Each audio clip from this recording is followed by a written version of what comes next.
안녕하십니까. 1월 19일 낮 김경국TV 시작하겠습니다.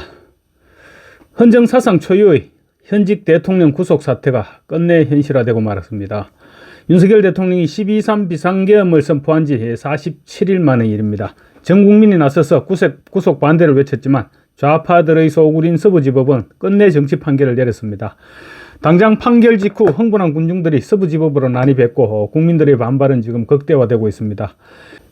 윤석열 대통령의 구속은 출발부터 위법이었습니다. 대통령이 내란을 일으켰다는 말 동서고금을 통해서 들어본 적이 있으십니까? 권력을 가진 사람이 왜 내란을 일으킵니까? 황제라도 데리고 했을까요?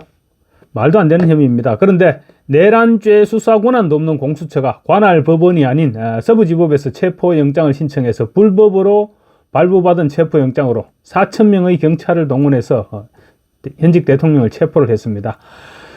그리고는 역시 관할 법원이 아닌 서부지법에 구속영장을 청구해서 말도 안 되는 증거인멸이 우려된다는 명분으로 끝내 영장을 발부했습니다. 형평성은 고사하고 법치가 완전히 무너져 버렸습니다. 서부지법 차은경 부장판사, 당신이 간밤에 무슨 짓을 했는지 똑똑히 보길 바란다. 이 사람들이 모두 단순한 윤석열 지지자로 보이나? 불과 얼마 전까지만 해도 윤석열 반대를 외쳤던 사람들도 모두 모여서 탄핵 반대 윤석열 석방을 외치고 있는 장면이다. 이제 전국에서 윤석열 석방을 외치는 목소리가 들불처럼 일어날 것이다. 차은경 판사 그리고 서부지법 좌빨 판사들 똑똑히 봐두길 바란다. 그리고 머지않은 시점에 그대들이 어떤 심판을 받게 되더라도 원망하지 말길 바란다.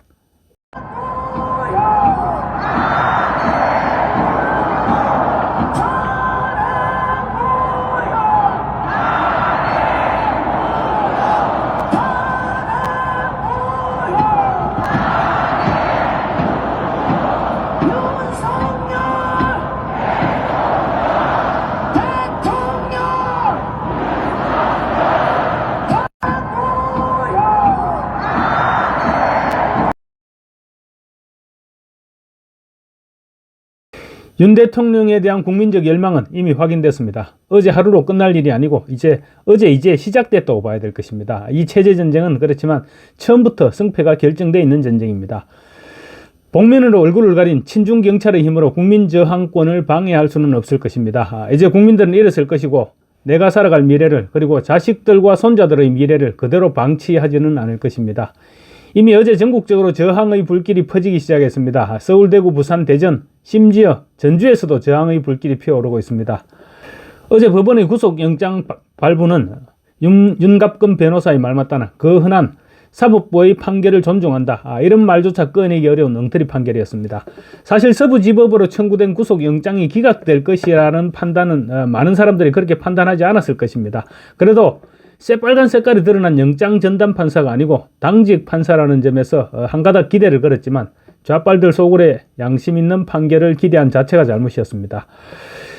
이제 윤 대통령 측은 이제 법적 반격을 준비해야 됩니다. 물론 국민들도 함께 할 것입니다. 윤석열 대통령의 변호인단은 입장문을 통해서 윤석열 대통령도 그리고 우리 변호인단도 결코 포기하지 않을 것이다. 앞으로 모든 사법 절차에 최선을 다해서 잘못을 바로잡고 대한민국의 자유와 정의를 반드시 지켜낼 것이다. 이렇게 밝혔습니다. 윤 대통령 측의 윤갑근 변호사는 공수처 수사는 허술하게 짝이 없었고 일국의 대통령을 구속해야 할 이유를 납득시키기에는 턱없이 부족했다. 대통령을 구속할 사유는 찾기 어려웠고 당장 대통령을 석방해야 할 사유는 차고 넘쳤다. 구속영장 발부는 피의자가 증거를 인멸할 염려가 있음 단 한 줄뿐이었다. 이렇게 지적을 했습니다. 이제 어쨌거나 이제 윤석열 대통령에게 구속영장이 발부됐고 또 그래서 윤석열 대통령 측이 꺼내들 남은 카드가 무엇일까요? 데일리안에서 보도를 했는데 간단하게 요약해서 정리해 보겠습니다. 우선 구속 적부심을 신청하는 것입니다. 구속 적부심사는 수사기관의 피의자 구속이 적법한지와 계속적인 구속이 필요한지 여부를 법원이 심사해서 부적법하거나 부당한 경우 석방하는 제도입니다. 법원이 청구를 받아들이면 당연히 석방되겠죠. 또 기소전 보석이라고 부르는 보증금 납입 조건부 석방 제도도 있다고 합니다. 법원은 구속과 그 구속 상태의 계속이 적법하고 타당하다고 하더라도 피의자의 출석을 보정할 만한 보증금의 납입을 조건으로 해서 석방을 면할 수 있는데 이를 기소전 보석이라고 한다고 합니다.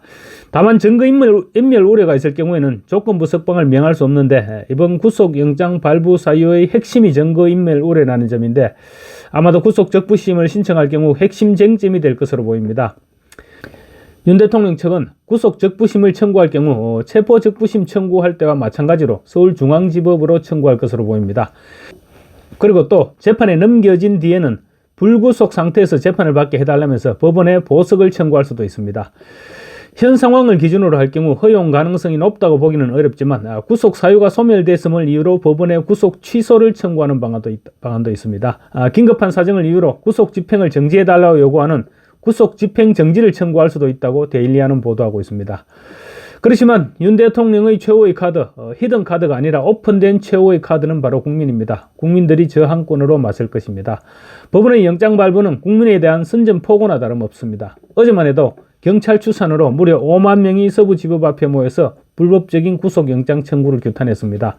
경찰 추산이 5만 명이면 실제로는 몇십만 명이 구름대처럼 몰려들었던 것입니다. 그런데 그런 국민들의 열망을 판사가 종이 쪽지 한 장으로 뭉개버린 것입니다. 아마 처음부터 답이 정해졌던 영장심사였던지도 모르겠습니다. 이게 나랐냐? 이런 한탄이 쏟아져 나오고 있습니다. 이게 나랐냐? 이런 한탄들이 쏟아져 나오고 있습니다.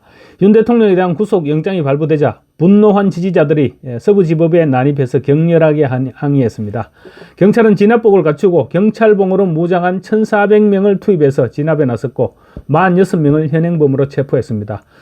구속영장 발부 전 서부지법 담을 넘은 혐의로 체포된 40명을 더하면 이틀간 총 86명이 체포되었습니다.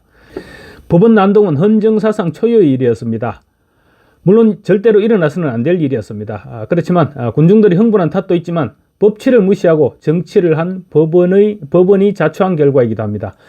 천대엽 법원 행정처장 입장문을 통해서 강한 유감을 표시했습니다. 법치주의에 대한 전적인 부정이자 중대한 도전으로 절대로 일어나서는 안 되고 용납될 수도 없다고 말했습니다.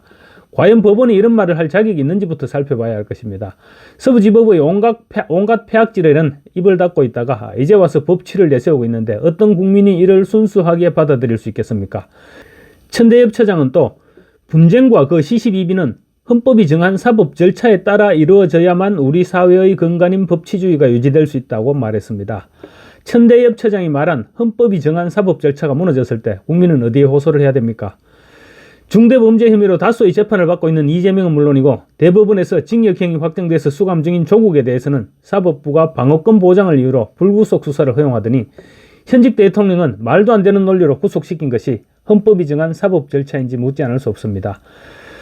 경찰청은 이번 서부지법 사태와 관련해서 전국 지휘부 대상 긴급회의를 소집했는데 바야흐로 경찰공화국이 시작되지 않을까 우려됩니다. 경찰은 이번 사태를 빌미로 집회와 시위에 대해서 보다 엄격한 잣대를 적용하고 나설 것이 분명합니다.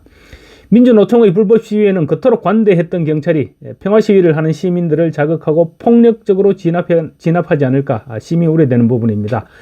특히 경찰은 이번 시위 진압에 나서면서 명찰도 떼버리고 복면을 쓰고 폭력 행사를 했습니다.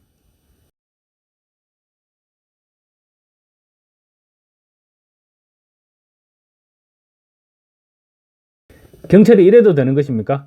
사람이 얼굴을 가리면 용감해지기 마련입니다. 폭력 사태가 발생하면 복면한 경찰이 어떻게 돌변할지 누가 알 수 있겠습니까? 물론 시민들도 분노를 자제시켜야 됩니다. 그렇지만 경찰 또한 시위대를 자극하고 공격하는 행위를 계속하다가는 끝내 전국민적인 불만이 폭발하고 말 것입니다. 감사합니다.